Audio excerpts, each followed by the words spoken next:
If you're a busy clean energy professional like me working in sub-Saharan Africa, then you would know how difficult it is to get news about our industry. You're probably following all the blogs and LinkedIn pages just to get up-to-date news. Well, we have a solution for that now. We're launching a newsletter called Clean Energy Africa that will deliver news about the clean energy sector in sub-Saharan Africa directly to your inbox 2 times a month. If you would like to subscribe to get up-to-date news and stay on top of everything happening in the industry, then check out the link on the top of our show notes to sign up to our newsletter. Now to the episode.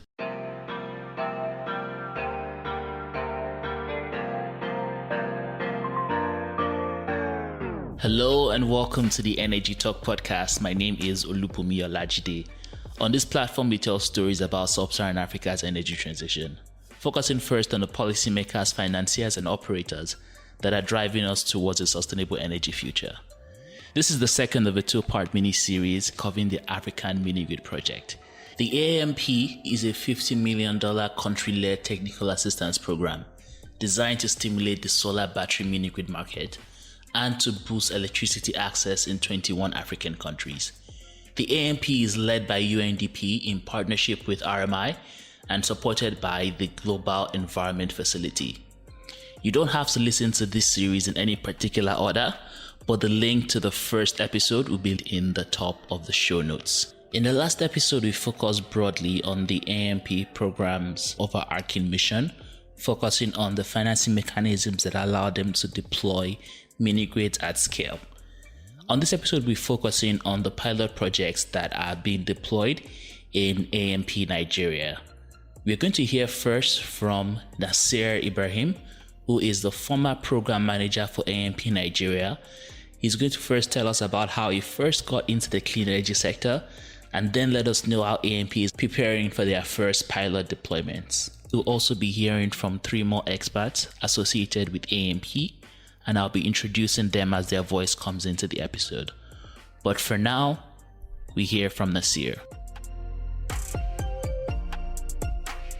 That journey started back in university. So I did a 3-year degree in economics and environmental policy. And on both the economics modules and environmental policy modules, where you have that intersection point around environmental economics, one key sector that played a prominent part in the suite of solutions in which the economic models tell us best help the global community in energy transition is the energy sector. So immediately, in the early days of my undergraduate study, I picked a keen interest in the energy sector for that reason, and I saw that being the highest impact sector for really achieving the ambitious targets that we have for climate transition. There's a 1.5 degree or 2 degree target for the global community. A lot of work has to go into it, and that really just got me excited, and so I took on that journey to joining the sector, and I first started back in 2016 working on project development for on-grid renewable energy as well as off-grid renewable energy. So now at your role at the REA, can you tell us what the AMP program is and what your role is within that ecosystem? So the African Mini-Grids program is a $45 million technical assistance facility for an initial 21 African countries, including Nigeria. Nigeria was the first to launch back in late September 2022. And the program aims to support energy access through the deployment of distributed renewable energy in African countries, taking into account the realities in each country. And so my role here, I'm implementing the program in Nigeria, Africa Mini-Grids program in Nigeria, under the Rural Electrification Agency. And within that role, what are the policy implications that you deal with on a day-to-day? Has this been a very smooth rollout from the beginning with all the stakeholders on board, or has there been any changes that have to be made across the way from program launch till the current iteration of the rollout? With the implementation of any program, it's never a smooth sail, but I think we have been lucky to start this journey on a very strong foundation for Nigeria. Nigeria has had an incredible journey in the evolution of the rural electrification and generally the renewable energy sector, with a lot of enabling laws that were enacted, first with the 2005 Electric Power Sector Reform Act, through to the various policy instruments that were established, for example, the mini grid regulation and so on and so forth. So that really laid the foundation, and quite a number of donor-supported programs supported the industry, and a lot of progress has been made. So in implementing the AMP, we came into a relatively more mature market compared to other countries. And that really gave us a really sort of strong tailwind to really move fast. And challenges exist here and there, but these are exciting challenges in that we are trying to solve problems, and we have picked a particular niche here with intersection between agriculture value chains and rural communities. The simple fact being that the dominant employer of labor in rural Nigeria is agriculture, and it's a chief source of livelihoods. So the question is, how do you truly make electricity and electrification a means to an end being enhanced livelihoods? And the agriculture sector intersection is a clear path for that. So we are implementing pilot mini grids to really test out innovative business models that can showcase how we can scale up these interventions, where thousands of communities across the country can receive electricity and all the transformational impact it has, while also enhancing their livelihoods through agriculture, which also has a lot of impact on food security and Nigeria's national security ultimately. So the ripple effect is quite large, and it's exciting that we're able to do this, and we've come a long way in the journey.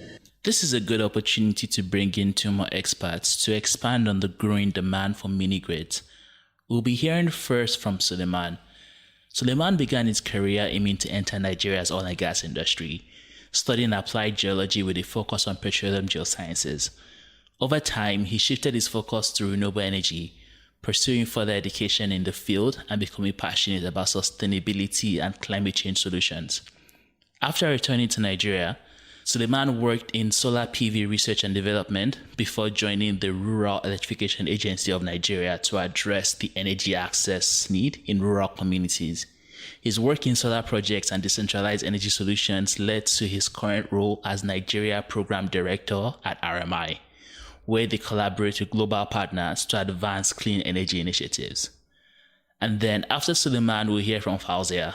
Fauzia entered the energy sector over 10 years ago, starting as a power plant engineer and learning about Nigeria's energy challenges, particularly in underserved communities. Initially focused on the technical side, she soon realized the deep issues with energy access, especially in rural areas, where reliance on unreliable grids and diesel generators was common. Later on in her career, Fauzia shifted to development work, focusing on energy policies and global trends like renewable energy, and now in her role as Utility Innovation and DRE Specialist at the Global Energy Alliance for People and Planet, GIAP, she works to deploy philanthropic capital to improve energy access and support the energy transition in developing countries by fostering private investment and innovative business models in the mini-grid sector. So the first voice you hear now is Suleiman, and then Fauzia will follow after. Under RMI's Africa Energy Program, we have a strategic mission to, as I mentioned, reduce the energy access gap and ensure that, energy is not only provided to people, it's not just electrons passing through cables. Energy is used productively to transform lives. And we do also know that old approaches are not working, in the sense that typically in Nigeria, we've always focused on grid extension programs. They're expensive, the sources are polluting, or even like the alternatives at that time people were using are mostly petrol generators and diesel. They're very expensive and not sustainable. So mini-grid provides you an opportunity to decentralize for communities that are far away from the existing grid, and with the regulation that the government of Nigeria has introduced that has allowed for private sector participation, charging a cost-reflective tariff, and allowance for what capacity defines a mini grid, it makes a lot of sense in the sense that the government no longer has to be the one investing in these infrastructure, and so it is decentralized in the sense that you can go to a community and assess that community. We look at what is the least cost electrification approach. Sometimes, yes, extending the grid makes more sense if it's not too far away. And you have, the customer base that can, but a lot of times we know that the discos are not ready to invest in that infrastructure. And so it makes sense to do a decentralized solution, a mini grid within that community that is designed specifically to meet the demand of that community and address their concerns. So it's sustainable. The technology allows you to provide 24-hour supply with the right type of energy mix, both with solar, battery, and a bit of generator, whether it's diesel or gas. You're able to really be demand driven, exactly your customer base. It's not compared to like the disco area where you're thinking that customers are not metered. You have a very solid control over your collections. And so financiers are also able to see, the value with the customers and how much you're investing in there. So it is upon the developer and partners to really assess ability and willingness to pay versus how much capacity you're able to deploy within that community. Yeah, I think Suleiman has said it all. The key thing is we have about 1 billion people without energy access, and I think 3-point-something billion with or addition of those that don't have access, but then it's not reliable at the same time. And then we also have our targets of universal energy access by 2030, where today we're in 2024, right? So we have 6 years to achieve that. And as he had said, we can't depend on one way to do that. So I think it's just about innovation. We need to be innovative to meet the demands of communities, to meet the demands of our several economies, and resolve the energy access issues. And I think, I believe that that's what we're seeing now. Mini grids provide a compelling opportunity to do that. This is us. I would say we need to meet the people where they are, meet us where we are, because we are all, we're all facing the issues that lack of or unreliable power supply presents. So I would say that's one of, in my opinion, what we are just doing. We're simply innovating. And as Suleiman has said, mini grids also provides, the opportunity for private investments to come in. Historically, grid extension is still there, and we know that it does take a lot of time, or maybe a few years, to even extend, for instance, a transmission line and all that. And we just said that we have barely 6 years to reach our target. So it just makes sense that we begin to look at other options. And it's not only mini grids, as Suleiman said. We have, right now, everything seems to be converging at some point. We're having utility-enabled kind of mini grids, utility-enabled DREs, which GIAP and RMI have been working on for a couple of years now. And that's already bridging that gap. It's not us versus them, or off-grid versus on-grid, or mini-grid versus large-scale. When I have these conversations, I try to put it out there that it's not, we should look away from thinking competition when we're thinking about solutions per se, and we should think about complementarity. How are we complementing each other to ultimately, achieve what we all agree needs to be achieved, which is closing the energy access gap. So we have interconnected mini grids, we have the franchising model that's also being promoted by the regulator, and that allows for utilities to partner with mini grid developers, to deploy solutions to communities that need reliable power. We have embedded generation as well. We're beginning to see even utility CNI. And for GIAP, also with our partners, we are looking at all the potential business models that can ultimately address the challenges around energy access. And I think I would also like to add that aspect of achieving our climate targets as well, that's what these kind of solutions, these kind of models also allow, because you're able to experiment with, for instance, solar PV, batteries, electric mobility. All of that is what we're bringing together to address the same challenges that we all agree exist. This is Olu, host of the podcast, interrupting this episode to let you know that we're looking for sponsors to support our work covering the sustainable energy transition in sub-Saharan Africa. In the 5 years since starting this project, we've grown the platform to a top 10% ranked podcast globally, and we're looking to go even further. If your organization or fund would like to learn more about reaching thousands of engaged listeners monthly, then reach out to us with the email in the show notes of this episode. And for our listeners, you can continue to support us for free by sharing this episode with the people in your network, leaving a review in your favorite listening platform, and signing up to the newsletter linked in the show notes of this episode. We're now going to go back to Nasir to talk about the specifics of attracting co-investment and private capital for AMP projects being deployed in Nigeria.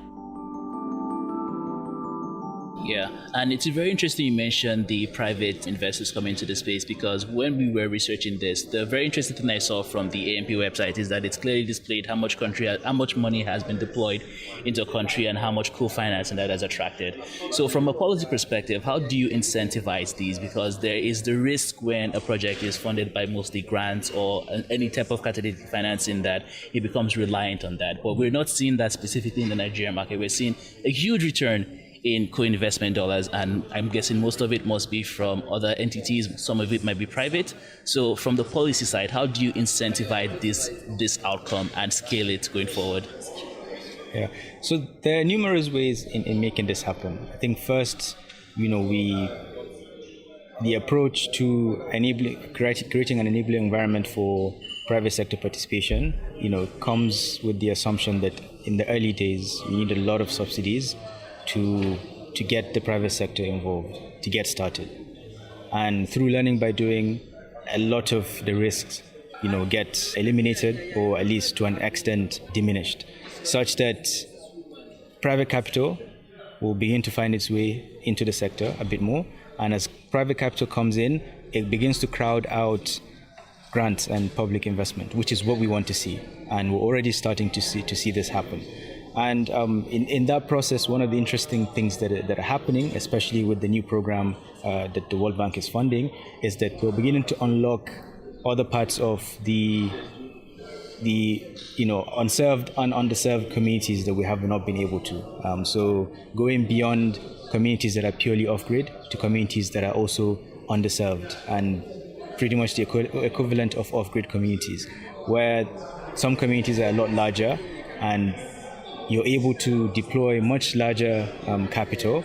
And for some financiers, investors, those are the ticket sizes in which they get attracted. So you begin to see the $50 or $100+ million coming in to support transactions. You begin to see developers having enough capital to develop 20 to 50 projects. And it also helps us in de-risking investments, because the portfolio approach helps in many ways. I'll give you an example. A developer is able to have in a portfolio of 50 sites, 20 or 25 off-grid communities, the last mile communities that aren't exactly profitable, aren't exactly commercially viable. But the developer gets to couple those types of sites with other sites that are more commercially viable. So sites that we tend to call the interconnected mini grids. So communities that are underserved but to an extent connected to the grid. You have customers with much higher purchasing power and much higher density of population. And so you begin to see in such a portfolio approach some level of cross-subsidization between these more commercially viable communities with the less commercially viable communities. This is an example of a portfolio approach helping us de-risk investments, helping us achieve the universal energy access goals without also disenfranchising the last mile communities, right? This is one innovative way in which we see the scale of funding that's coming help us achieve our goal with ever less public financing, because you really need to see this influx of private funding to electrify the 85 million Nigerians that are still not connected to electricity. Nasir mentioned something very interesting in his response about how a portfolio approach can help de-risk solar mini-grid projects in Nigeria specifically and other African markets. I want us to dive deeper into how we can make mini-grid projects more bankable and hear from the perspective of Kiga. Kiga started his career with the Ministry of Rural Development in Cameroon, where he worked with rural communities. From there, he pursued a PhD in energy conventions and climate change that now aids him in his current role as a policy and strategy analyst for UNDP's Rome Center. I'll let Kiga tell us more about the Rome Center and about how he views boosting the bankability of mini-grid projects in Africa. The main goal of the Rome Center is to unlock capital for project funding. And I want to mention that the Rome Center is taking that first step to blend what I would call policy, programmatic, and downstream implementation. So we have intervention at the policy level, at the bigger picture at the programmatic level, and we have dedicated focal points on the ground who are working endlessly, tirelessly, engaging with the broader energy community to identify projects that can qualify for funding. So in a nutshell, we are here to reduce that gap that exists between demand and supply of project financing. And we advise project owners, we advise project developers on how to put in place what I would call a bankable project. When I talk about bankability here, I mean projects that respond to environmental and social standards, projects with short return on investment, projects that respond to climate rationales. So in this area, we are sure that the project we present to a pool of financiers could be considered for funding. The first thing I want to mention here is that the perceived risks, investing in Africa is way higher than the actual rates. Because most financiers analyze the energy landscape, the financing ecosystem from a distance. They don't have a real understanding of what is happening in Africa. That is why we are leveraging our in-country presence through UNDP country offices, through our dedicated focal points to have re-engagement with the country offices. We have a very specific approach. What we do is we start by having discussions with the state government. So we have this bottom-down approach where we try to understand what are government priorities. What are the renewable energy master plan put in place so that we actually come in to fit with the actual needs of what the government is looking at. Africa is a very unique continent because Africa has low energy supply. That's the first thing. And the second thing is that Africa has been hit the most by climate change. And because the continent relies solely on natural resources for livelihood and for survival, like agriculture, forestry, fishing, have been hit so hardly by climate change. What does that mean? It means that if we are talking about responding to climate change, addressing the needs by deploying more energy systems, and we need to talk about a transition which is not only fair, but it should be just and it should be equitable. What do I mean by justice and policy implication of the energy transition? I want a transition that actually respond or integrate what we call evidence-based or evidence-informed decision-making process, where we try to understand what can youth, what can women actually contribute to the energy transition. I'm going to give you an example. Imagine investing in a 100 megawatt energy project in a small village in Cameroon, where the end users of this system cannot afford for the tariff. It means that somehow they will continue to rely on coal and gas because it is the cheaper or the cheapest option for them. So it means that in the transition, we need to think about the just and the equitable transition. Not just relying on moving from oil and gas to clean energy, but also considering like how does that transition displace people? How is it going to affect jobs? How do we respond to that? And I'm curious now, because this is day one of the Energy Access Investment Forum. The floor is filled with stakeholders everywhere. I've been pulled into conversations every time I step out. how do you look at partnerships with other organizations? I know that being here right now, we're sitting in a booth that's AMP and UNDP. So I want you to talk about the partnership network that's supporting this work. How are you looking at it from other organizations getting involved with this kind of work, and just the mindset you go into those partnership collaboration discussions? Thank you very much for that. I will start by saying that for us to achieve the transition we want, we need what I would call an inclusive and multi-stakeholder approach. Yeah. Where we consider the role of every partner. Mm-hmm. For example, the private sector has a role to play. All this money can never be mobilized from the public entities alone. Yeah. So we need to leverage the private sector, which is a good source of climate finance. Yeah. It's also a good source of technology. It's a good source of knowledge. Mm-hmm. So we have as our strategy to be more robust partnerships with technical players, developers, research institutions, private sector that can help to actually bring hands together to deliver the expected result that can help to actually push the transition we want in Africa. As we near the deployment of AMP's Nigeria's pilot project, there's going to be a lot of eyes looking at the progress and hopefully the impact that comes out of it that results in more connections and more unelectrified communities gaining access to clean and reliable electricity.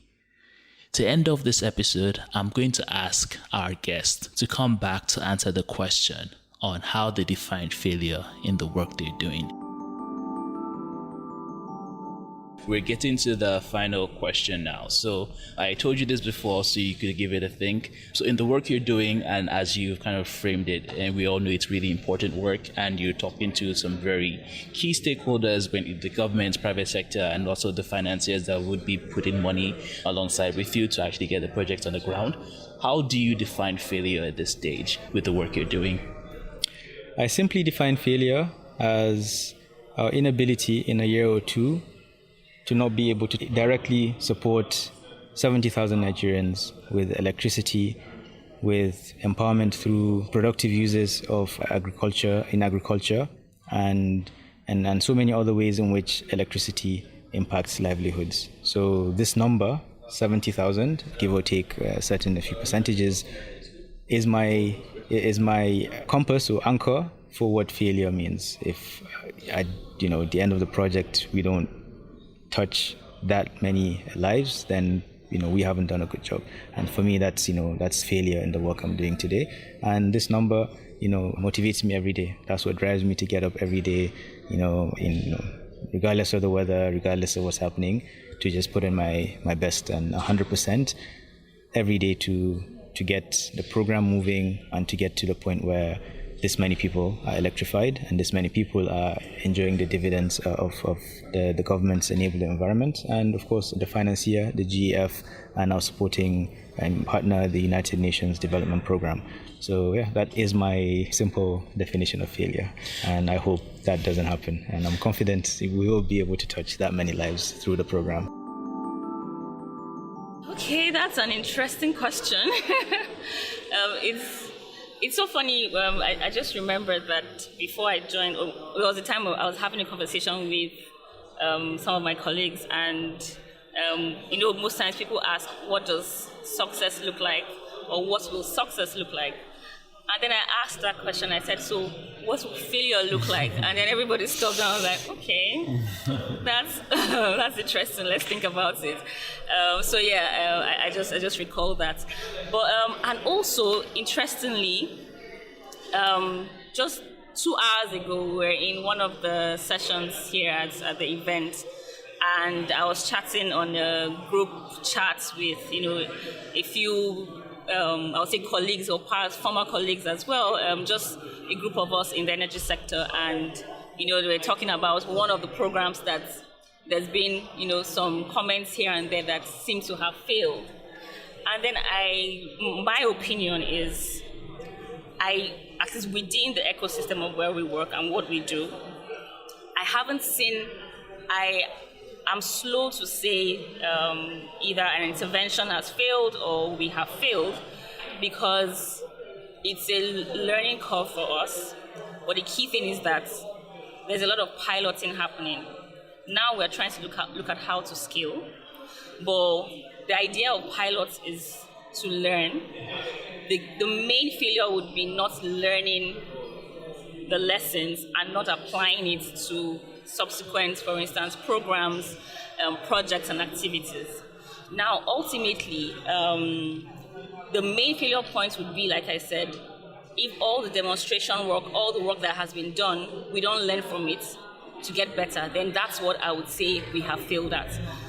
And ultimately, what I would say failure would now mean from the angle of our global commitments and what I've said about energy access. Failure would ideally probably mean we still have communities that are, suffering with like energy poverty. We still have communities that are in the dark. And like Suleiman said, socio-economic development has not happened. That would be what I would say we have failed at.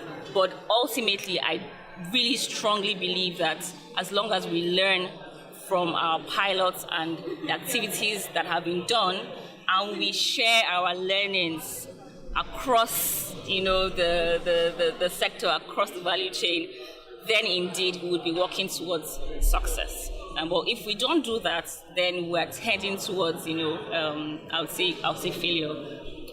Yeah, it's a very interesting question, and as Fauzia is speaking, I've been like, thinking about it in my head, like really, what would I define as failure within this sector? And you're actually quite right, Fauzi. There are so many things that even if you define a certain project as a failure, you have learned so many lessons that can be applicable when you design. So we were just coming out of a session that was talking about the Nigeria electrification project, and this is a $350 million project.